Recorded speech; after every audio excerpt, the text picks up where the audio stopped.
Bir inson oshpazga pul berildi.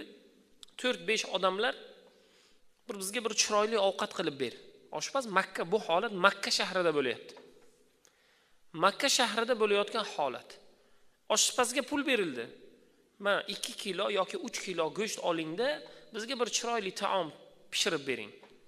Oshpaz borayotgan edi, pul qo'lida. Ka'bani atrofida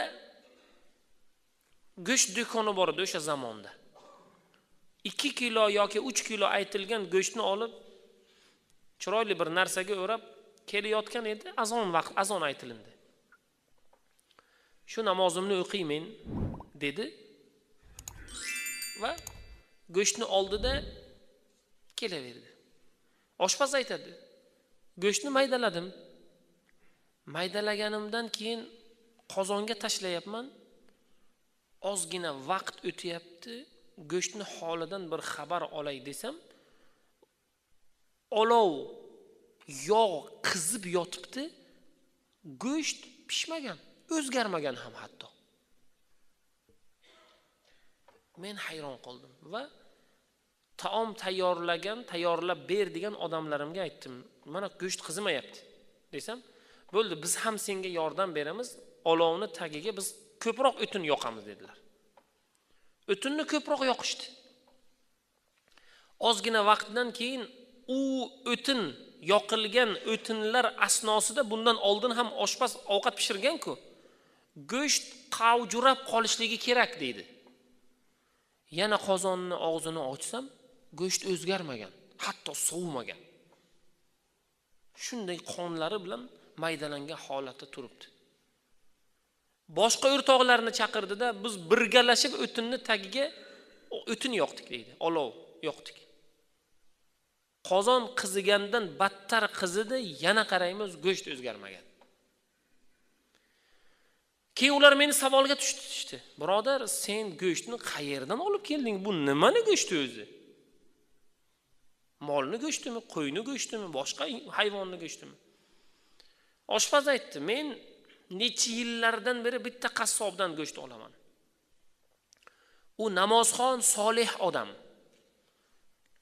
Shuncha yillardan beri undan go'sht olgani meni uyaltirmagan.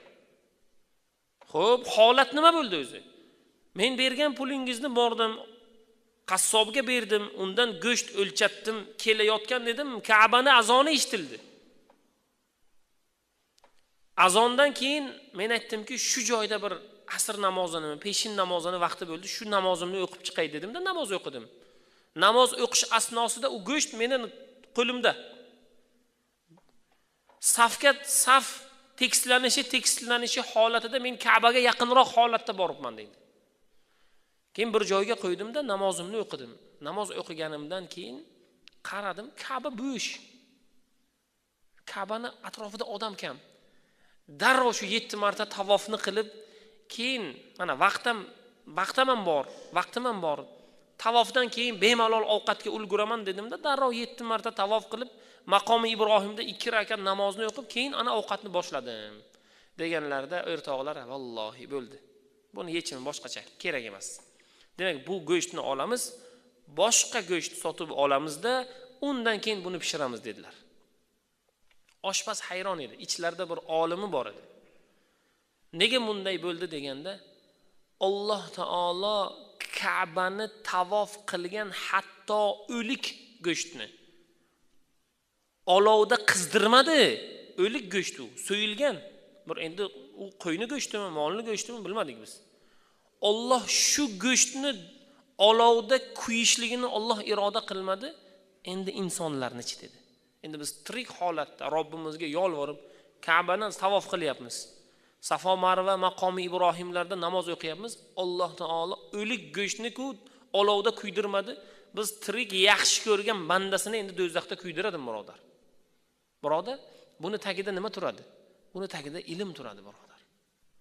Endi bundan oldin bilmasdik, bilgan holatda endi Ka'bani tavof qilsak, boshqacha tavof qilamiz inshaalloh. Boshqacha ixlos bilan tavof qilamiz.